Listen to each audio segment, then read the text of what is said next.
এই ছাত্রদেরকে মানুষ বানাইতে চাইছে জাতির নেতা, যে সমস্ত রাজনৈতিক দল তাদের দলীয় সাইনবোর্ড নামায়া দিয়া এই ছাত্রদেরকে আসলে সামনে ঠেলে দিছে। তারা গিয়ে হইতে চাইছে জাতির নেতা না হয়ে তারা একটা এনসিপির নেতা হইতে গিয়ে সমস্ত রাজনৈতিক দলের সাথে এর সাথে বিরোধ, এই পুরাণ তর্ক, এই দার্শনিক আলাপ যেগুলি করার কথা না। তারা একটা রাজনৈতিক দল করলে যেরকম করতে হয়, যে আমার দল খারাপ, আপনার দল খারাপ, আপনার দল খারাপ, তাইলে না তার দল বলা হবে। আমি যদি আজকে একটা নতুন দল করি, তার মানে হচ্ছে যে বাংলাদেশে যে সমস্ত রাজনৈতিক দল আছে এগুলি দিয়ে চলতেছে না। তাহলে এরা এই যে চক্রের মধ্যে পড়লো, রাজনৈতিক দল বানাইতে হবে, তাহলে তাদের টাকা লাগবে, তারপরে তাদের বড় বড় ব্যবসায়ীদের কাছ থেকে টাকা নিতে হবে, বড় বড় হোটেলে গিয়ে ইফতার মাহফিল করতে হবে, বড় বড় গাড়ির বহন নিয়ে তাদের শোডাউন দিতে হবে। এর ভেতর দিয়ে মানুষকে ধরেন রাতারাতি যে মানুষ জীবন দিছে, তাদের মৃত্যুর মিছিল থামবার আগে তারা মানুষকে হতাশ করেছে।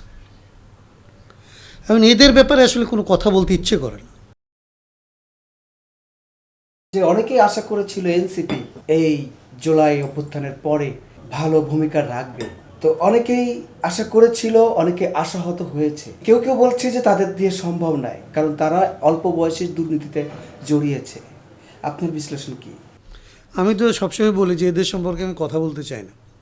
এটা আমাদের জন্য খুব দুর্ভাগ্য, বাংলাদেশের ইতিহাসে এর চাইতে দুর্ভাগ্যজনক ঘটনা ঘটে নাই।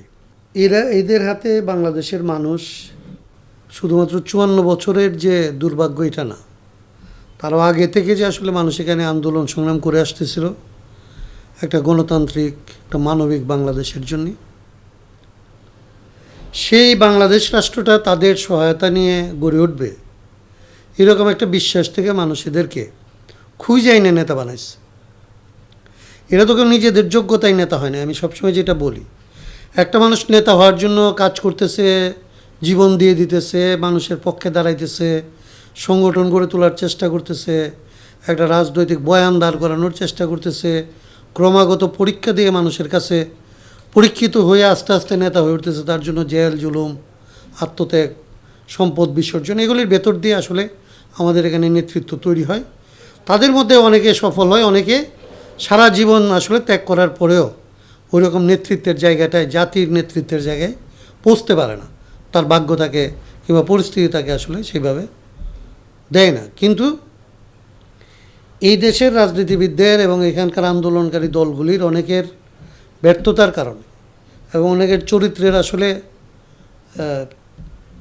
স্খলনের কারণে বাংলাদেশের মানুষ একটা ফ্রেশ নতুন নেতৃত্ব খুঁজতেছিল পরিবর্তনের জন্য। এবং এরা খুঁজে দেখছে যে আবু সাঈদের আত্মত্যাগের পরে এখানকার মানুষ মনে করছে যে এই যে জেনারেশন, এই যে ছাত্ররা, এরা যারা এই আন্দোলনটা করতেছে, এদের হাতে যদি আসলে আমরা নেতৃত্ব দেই, তাহলে এরা যে আসলে দেশের জন্যে এই অন্যায়ের বিরুদ্ধে জীবন দিতেছে, এরা আসলে বাংলাদেশটা পরিবর্তন করতে পারবে। মানুষ তাদের পেছনে নামছে। সবচেয়ে বেশি মানুষ তো মারা গেছে শ্রমজীবী মানুষেরা। 835 জনের যে লিস্ট, তার মধ্যে 278 জন হচ্ছে শ্রমিক। এর পরের অংশ হচ্ছে ধরেন ছাত্র, তার পরের অংশ হচ্ছে আবারও ছোট ছোট দোকানদার, সেলফ এমপ্লয়েড, শ্রমজীবী মানুষ।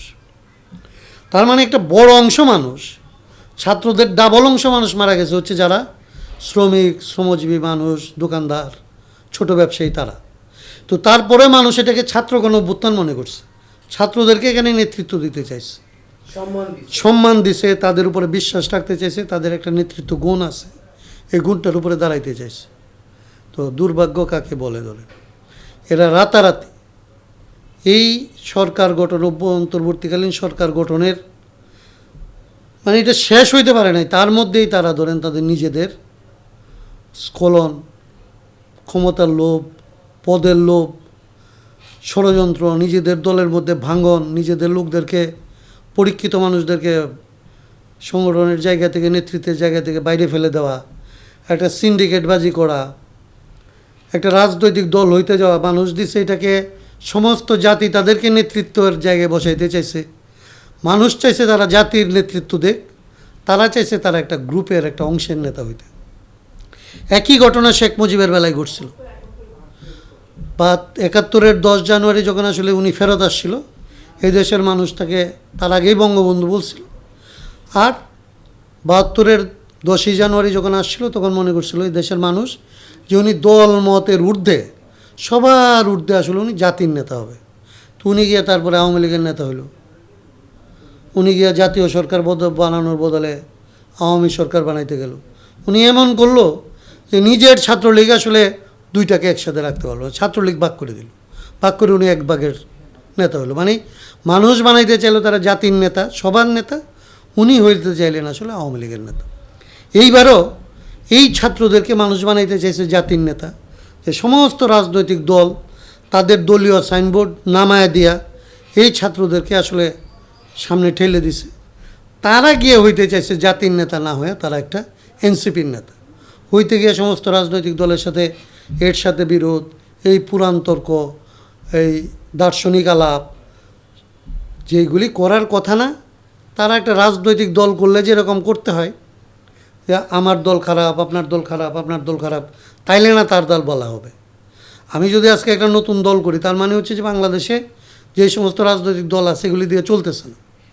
তাহলে এরা এই যে চক্রের মধ্যে পড়লো, রাজনৈতিক দল বানাইতে হবে, তাহলে তাদের টাকা লাগবে, তারপরে তাদের বড় বড় ব্যবসায়ীদের কাছ থেকে টাকা নিতে হবে, বড় বড় হোটেলে গিয়ে ইফতার মাহফিল করতে হবে, বড় বড় গাড়ির বহন নিয়ে তাদের শোডাউন দিতে হবে। এর ভেতর দিয়ে মানুষকে ধরেন রাতারাতি যে মানুষ জীবন দিছে, তাদের মৃত্যুর মিছিল থামবার আগে তারা মানুষকে হতাশ করেছে। এবং এদের ব্যাপারে আসলে কোনো কথা বলতে ইচ্ছে করে না। এবং এদের কাছে নীতি, নৈতিকতা, রাজনীতি সমস্ত কিছু হচ্ছে নিজের লাভের পরে, নিজের স্বার্থ, নিজের লাভ আগে। এইটা রক্ষা করার পরে যদি দেশের স্বার্থ হয় তাইলে তারা দেশের স্বার্থের পক্ষে। আর যদি এটা হওয়ার আগে দেশের স্বার্থ আর নিজের স্বার্থ যদি কনফ্লিক্ট দাঁড়ায়, দেশের স্বার্থ এবং নিজের স্বার্থের মধ্যে যদি নিজের স্বার্থের আগে দেশের স্বার্থ রাখতে গেলে যদি নিজের স্বার্থ কিছু পরিমাণে ছাড় দিতে হয়, নিজের পকেট থেকে না। আমরা যেমন জমি বিক্রি করছি, আমরা যখন জায়গা বিক্রি করে রাজনীতি করে, এরকম না। নিজে যেটা আসলে আদায় করতে পারবো, এইটা যদি আসলে কম হয় আর দেশের স্বার্থ যদি বেশি হয়, তাইলেই সেটাতে রাজি না। এই রকমের একটা জায়গার মধ্যে নিয়ে এই যারা আসলে এর আগে বাংলাদেশকে আগের বন্দোবস্তের মধ্যে ঢুকাইতে চাইছিল, তাদের মতো আর একটা পার্টি হয়েছে।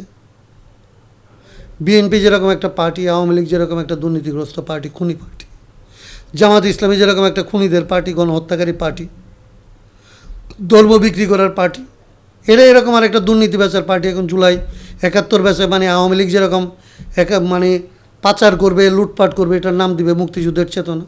এখন এরকম একটা জিনিস হয়েছে যে এরা এইসব জিনিস করবে এবং এটার নাম দিবে জুলাই চেতনা, এটার নাম দিবে হচ্ছে জুলাইয়ের রাজনীতি। এই যে জায়গার মধ্যে এনে বাংলাদেশের মানুষকে আজকে এমন জায়গায় ছাড়ছে যে আজকে বিএনপি এটা বলার সাহস পাইছে যে আমরা তো আসলে সংস্কারের কথাগুলি এই সনদ টনদে যে স্বাক্ষর করছি, এগুলি করছি এই কারণে যে আমাদের মনে হয়েছিল যে আমরা নির্বাচনটা না হয় তারা বাধাগ্রস্ত হবে, সেই জন্যে আমরা মানুষের সাথে এগুলি বলছি। মানে সরাসরি আজকে তারা এটা বলার সাহস পাইতেছে যে জনগণকে তারা ধোঁকা দিছে, তারা প্রতারণা করছে, তারা ক্ষমতায় যাওয়ার জন্যে মানুষের সামনে এই সমস্ত জিনিস তারা বলছে। এটা তারা বিশ্বাস করে না, এটা তাদের দাবি দেওয়া না, এটা তাদের চাওয়া না। এবং আপনি দেখেন 2 দিন পরে তারা বলবে যে আমরা যে 31 দফা দিচ্ছিলাম, এটা গণতন্ত্র মঞ্চ আমাদেরকে চাপাচাপি করতেছিল, যে 31 দফা না হলে গণতন্ত্র মঞ্চ আমাদের সাথে এই যে যুগপৎ আন্দোলনে আসতে রাজি না। অথবা গণতন্ত্র মঞ্চকে সাথে পাওয়ার জন্যে তারাই তো লিখে দিয়েছে, তাদের কথাবার্তাই তো আমরা এগুলি করছি। আমরা 31 দফা তো আসলে ওই সময় হাসিনা বিরোধী লড়াইটাকে সবাইকে আমাদের পিছনে আনার জন্য আমরা এটা করছিলাম। এবং এই কথা তারা 2 দিন পরে বলবে। তো এই যে রাজনীতির নামে যে ধরেন সরাসরি ধোঁকাবাজি করতেছে, এবং যারা করতেছে এরা যে ধরেন পার্লামেন্টে দাঁড়ায় মানুষের সামনে, কোটি কোটি মানুষের সামনে যে তারা বলতে পারে, এটা হচ্ছে হাসিনার ওই রোগের মতো। আপনাকে যেটা বলতেছিলাম, হাসিনা বলতো না 24-এর নির্বাচন করেও বলছে এত ভালো একটা নির্বাচন করলাম, তারপরেও এরা এই নির্বাচনের সমালোচনা করে। এই যে মিথ্যা বলার যে স্টাইল, এবং মিথ্যা বইলে যে অন্যকে মিথ্যাবাদী হিসাবে আখ্যায়িত করা, হাসিনা যেই ফেসিবাদ শিখাইছিল, এই সমস্ত রাজনৈতিক দলগুলি আজকে হাসিনার শিক্ষা দিয়ে পরিচালিত হচ্ছে। এবং যাদেরকে আমরা বয়সে তরুণ, চরিত্রে আসলে দাগ লাগবে না এরকম সাদা মনে করছি, তারাও এই জিনিসের মধ্যে আসলে এই জায়গার মধ্যে গিয়ে পড়ছে। এবং বাংলাদেশের দুর্ভাগ্য হচ্ছে এরকম যে এরা এমন জায়গায় নিচ্ছে যে আপনি খুনি এবং খুনি না, আপনি প্রতারক এবং প্রতারক না, আপনি লুটপাটকারী এবং লুটপাটকারী না, এর মধ্যে কোনো পার্থক্য ওরা রাখতে চায় না। এমনকি এটা এরকম জায়গায় নিতেছে যে আপনি যে লুটপাটের বিরুদ্ধে আছেন এটাই আপনার অপরাধ, এটা আপনি বোকা বলে। অথবা তারা বলবে যে আপনি এটার তো সুযোগ পান না, আমাকে হয়তো এটা এখনও বলতে পারে না যে এদের হাতে এগুলি আছে, যে এদের মতো এই সুযোগ আমিও নিতে পারতাম, তো এটা যে নেই নাই এ কথা এখনই তারা বলতে পারতেছে না, কিন্তু ভবিষ্যতে তারা হয়তো আমাকে ধরে হয়তো বলবে যে উনি তো সুযোগ পায় নাই বলে কথা বলতেছে। এরা সত্য মিথ্যা সব একাকার করে ফেলতেছে এবং বাংলাদেশের জন্য এটা হচ্ছে খুবই দুর্ভাগ্যের ঘটনা। হাসিনা এটা শুরু করছিল, আমরা মনে করছিলাম 24 এটা আমাদের সন্তানরা রক্ত দিয়ে এটা ঠেকাইছে, কিন্তু আমরা দেখতেছি কয়দিন পর থেকেই এটা আবার নতুন রূপে আসলে হাজির হয়েছে। তো এদের সম্পর্কে এই জন্য আমি কথা বলতে চাই না, কথা বললে অনেক কষ্টের কথা বের হয়ে আসে।